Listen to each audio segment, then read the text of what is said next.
బాబీ గారి మాటలు వినే టైం వచ్చేసింది. సో రిక్వెస్టింగ్ డైరెక్టర్ బాబీ గారు. ఎవర్రా మీరంతా అన్నట్టుంది ఒకసారి. అందరికీ నమస్కారం అండి. ఇక్కడికి వచ్చిన మీడియా మిత్రులకి, కార్తీ గారి ఫ్యాన్స్కి, స్టేజ్ మీద ఉన్న మా డైరెక్టర్స్ అందరికీ. మధురా శ్రీధర్ గారు కాల్ చేసి రమ్మనగానే నేను ఇమీడియట్గా 1 సెకండ్ కూడా ఆలోచించకుండా కార్తీ గారు ఉన్నారనగానే వచ్చేసాను.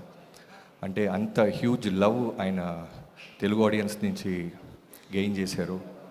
జనరల్గా మన తెలుగు వాళ్ళం చాలా సినిమా పిచ్చోళ్ళం. మనకి ప్రాంతము, భాష ఏ సంబంధం ఉండదు. పిచ్చిగా ప్రేమించడం తప్ప మనకేం తెలియదు. అలా ప్రేమించిన దాంట్లో చాలామందిని మనం థియేటర్ దగ్గర దాకా ప్రేమిస్తాం. బట్ కార్తీ గారు, సూర్య గారు థియేటర్ నుంచి మన ఇంటికి వచ్చేసారు. మన బైకుల మీద, మన ఆటోల్లో, మన బస్సుల్లో. సో మన ఫ్యామిలీలో పార్ట్ అయిపోయారు వాళ్ళు. సో మీరు సూర్య గారు తెలుగు, తమిళ అంటే ఖచ్చితంగా మీ తెలుగు అనే చెప్తాం. మాకు వేరే ఏ తెలీదు. అంత ఇష్టపడతాను సార్ మిమ్మల్ని. మీ యాక్టింగే కాదు, I admire your selection of script sir. First నుంచి మీ ఫస్ట్ డెబ్యూ పరుతువీరం దగ్గర నుంచి. అంటే నాకు ఎప్పుడు రవితేజ గారు ఒక మాట చెప్తుంటారు, ఏంటి సార్ ఇవాళ రైస్ తినట్లేదు, మీరు చపాతీ, ఓ రోజు ఏమో ఓన్లీ పన్నీర్ తింటున్నారంటే బాడీని మనం కన్ఫ్యూజ్ చేయాలి బాబీ. సో అలా ఆయన సెలెక్షన్ ఆఫ్ ఫిల్మ్స్ అలా ఉంటాయి, కన్ఫ్యూజ్ చేస్తారు. ఒకసారి మే అలగన్ అని చేస్తారు, ఒకసారి కాశ్మోరా అని చేస్తారు, ఒకసారి జపాన్ అని చేస్తారు, ఒకసారి ఖైదీ అని చేస్తారు. ఏ సినిమాకి నెక్స్ట్ సినిమాకి సంబంధం ఉండదు. సో అంత బ్రిలియంట్గా సినిమాని సెలెక్ట్ చేస్తూ ఆయన యాక్ట్ చేయటం నిజంగా చాలా గ్రేట్ కార్తీ గారు. మీకు ఒక ఎగ్జాంపుల్ చెప్పాలి. బీయింగ్ ఏ డైరెక్టర్, నేను డాకు అప్పుడు మే అలగన్ చూశాను, సత్యం సుందరం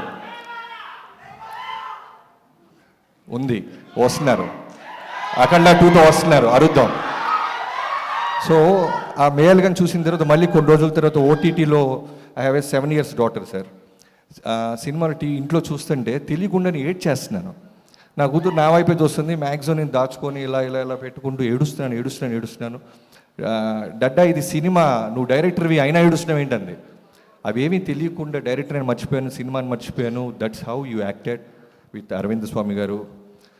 బెస్ట్ ఎగ్జాంపుల్ అది మీ పర్ఫార్మెన్స్కి. ఏడుస్తూనే ఉన్నా సినిమా చూస్తున్నంత సేపు. So one of the finest actors we have.